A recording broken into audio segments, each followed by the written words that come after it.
В эфире программа «Актуальное интервью». В студии работает Кристина Якупова. Какова гражданская активность нашего населения? Какие новые проекты предлагают некоммерческие организации? Насколько открыта власть? Что мешает и какая помощь нужна инициативным гражданам? Об этом и не только. По итогам гражданского форума, завершившегося на днях в Якутске, мы поговорим сегодня с генеральным директором фонда «Семья для ребенка» Ольгой Вешниковой. Здравствуйте. Добрый день. Как вы можете оценить гражданскую активность в нашей республике? Много ли становится инициатив, проектов, направленных на улучшение общественной жизни? Было ли это заметно на форуме?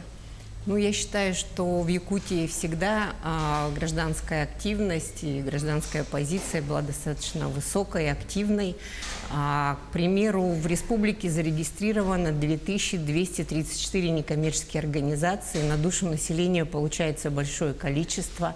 Но я бы хотела отметить, что в некоторых сельских населенных пунктах, в арктических территориях не такое большое количество НКО, но это не мешает гражданским активистам, да, разрабатывать, реализовывать свои общественные и волонтерские проекты.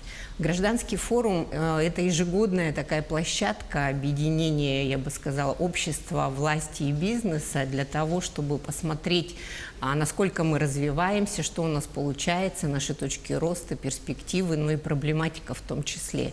Были дискуссионные площадки, были семинары, тренинги. Я думаю, что все участники получили то, что они ожидали от форума. Но хочу сказать, что резолюция, которая будет по результату проведенного мероприятия издана, я бы хотела, чтобы она была реализована на 100%. Там речь идет о том, чтобы власть услышала общество, и чтобы бизнес подключался, и чтобы были более такие меры поддержки, я бы сказала, может быть, продолжительные, устойчивые и прозрачные. Вы являетесь инициатором проекта ресурсного центра, который как раз нацелен на поддержку социально ориентированных НКО. Граждане активно идут в социальную сферу или все еще нет? Какие успешные проекты вы можете назвать? Да, мы действительно создали на базе нашего фонда в 2016 году еще ресурсный центр поддержки СОНКО, но именно тех НКО, которые оказывают социальные услуги, те, которые входят или желают войти в реестр поставщиков социальных услуг. Я бы хотела сказать, что у нас достаточно большой рынок негосударственных поставщиков социальных услуг. Вот по сравнению с Дальним Востоком у нас 46 таких сейчас поставщиков, из них 18 некоммерческих организаций. Мы впереди, мы на первом месте в Дальнем Востоке, но здесь тоже есть свои точки роста и проблематика, и поэтому, если первое время в тот же реестр Министерства труда и социального развития республики охотно заходили некоммерческие организации, то сейчас мы видим, что есть некоторые шероховатости и сложности, и здесь необходима имущественная поддержка, информационная поддержка. И вот что делаем мы, это методическая, консультационная поддержка некоммерческих организаций, потому что от нас запрос у государства достаточно высок, он большой, потому что нам доверяют сейчас людей в трудной жизненной ситуации, нам доверяют услуги. То есть мы можем открыть частные пансионаты и частные детские дома, мы можем оказывать услуги и конкурировать с государственными учреждениями. Для этого нам, конечно, самим тоже нужно поднимать свою планку профессиональных компетенций и так далее. А вот в какой помощи больше всего нуждаются некоммерческие организации? Я думаю, сейчас очень актуально, мне кажется, это социальное проектирование, это технология, а этой технологии нужно обучаться. В данный момент объявлен конкурс фонда президентских грантов, и 3 представителей фонда президентских грантов, включая руководителя Ильи Чукалина, присутствовали на форуме, проводили великолепные тренинги и семинары для обучения нас, некоммерческих организаций, чтобы правильно и структурировать свой проект, отправить на конкурс, выиграть грант и, самое главное, эффективно его реализовать и отчитаться. Вот это тоже такой момент немаловажный. И думаю, вот прямо вот сейчас, в горящая такая пора, у нас осталось остался 1 месяц, до 30 июля принимаются заявки в фонд президентских грантов, поэтому сейчас к нам в ресурсный центр в основном приносят свои заявки, спрашивают, каким образом оформить, как отчитываться, как реализовать. Вот это вот сейчас более актуально на данный момент. А с какими проблемами сталкиваются некоммерческие организации и как их можно преодолеть? Вы знаете, это, конечно, очень индивидуально, потому что некоммерческие организации – это весь пласт нашего общества, и экономического, и экологического развития республики. У нас достаточно активно развиваются некоммерческие организации вот в сфере поддержки спорта, экологические есть в сфере образования, науки, но я бы это не проблематикой назвала, а может быть недостаточно развита система некоммерческого сектора, на мой взгляд, именно в арктических улусах. Мы в 13 арктических улусах на данный момент имеем всего 210 НКО. Это меньше 10%, значит, здесь есть над чем работать. И мы делали анализ и увидели, что именно НКО, которые оказывают услуги людям в трудной жизненной ситуации, в том числе семьям с детьми, их всего 36. Я тоже считаю, что этого недостаточно, потому что социальные проблемы, они имеют место быть в данное время, да, и в данный момент. А проблематика какая? Здесь вот как раз у нас год консолидации. И без объединения усилий ни один проект, ни одно НКО не сможет развиваться, и мы не сможем ту общественно полезную функцию выполнять на 100%, которую изначально в своей миссии как бы намечали. Поэтому здесь нужно, мне кажется, обратить внимание, может быть, власти, муниципальной власти на местах, на активность, на некоммерческие организации. Как я уже говорила, очень важна иногда небольшая поддержка.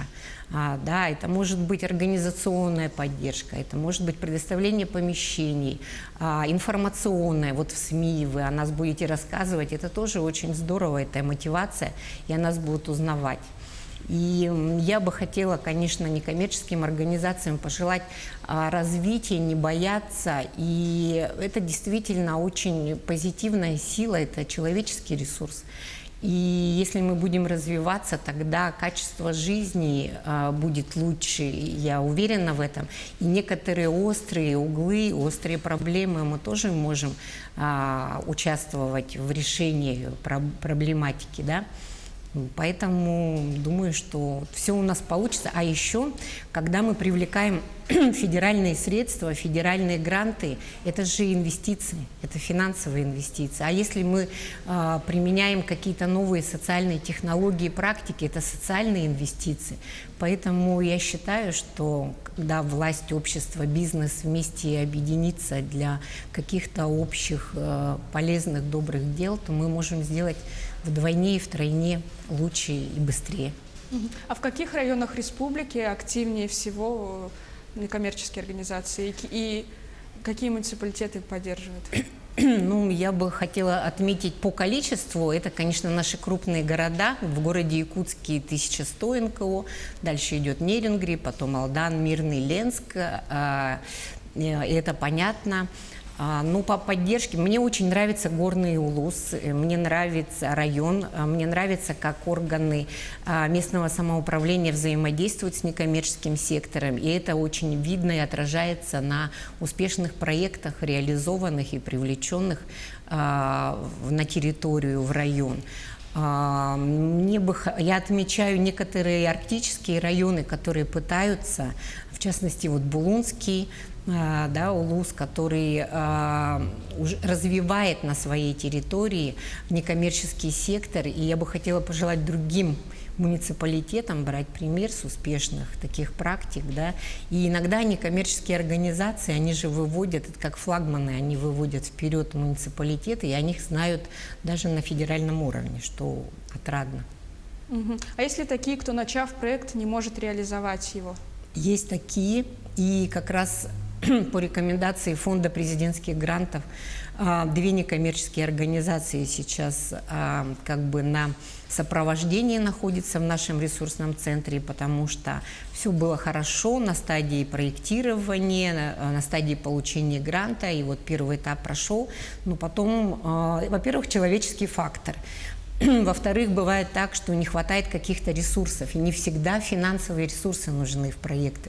Я бы хотела это отметить. Есть такие проекты, где достаточно человеческих, волонтерских ресурсов, информационных, да, или технологических. И вот здесь сложности, получается, не хватает неких компетенций именно в плане отчетности и мобилизации сил. Вот есть такое понятие контрольной точки в проекте. И вот к этим контрольным точкам мы должны быть готовы, несмотря на погоду, на природу, на активность команды внутри некоммерческой организации. Поэтому вот такие моменты есть. Но я думаю, что это не проблема, это некие вопросы, которые мы сейчас совместно постараемся решить и достигнем все-таки результата. А что, на ваш взгляд, должно стать главным итогом гражданского форума и каких изменений вы ждете? Ну, главный итог, мы общественники, мы вообще склонны к мечтам, наверное, больше, да, может быть, мы меньше реалисты. Конечно, хотелось бы, чтобы были такие преобразования в конкретных, как говорится, думай глобально, действуй локально. И мне бы хотелось, чтобы нас слышали, и чтобы у наших НКО были партнеры надежные из бизнеса, из власти, среди других некоммерческих или государственных, муниципальных учреждений. Мне кажется, что в одиночку можно разработать проект, можно написать какую-то даже программу, но реализовать в одиночку ее невозможно. Поэтому основной такой лейтмотив – это, конечно, вот вместе, совместно, не бояться партнериться, дружить, сотрудничать. И это такая будет, ну как, белая дорога для тех преобразований, которые возможны и нужны в данный момент. Спасибо вам, что ответили на наши вопросы. Я напомню, гостем сегодняшней программы была генеральный директор фонда «Семья для ребенка» Ольга Вешенкова.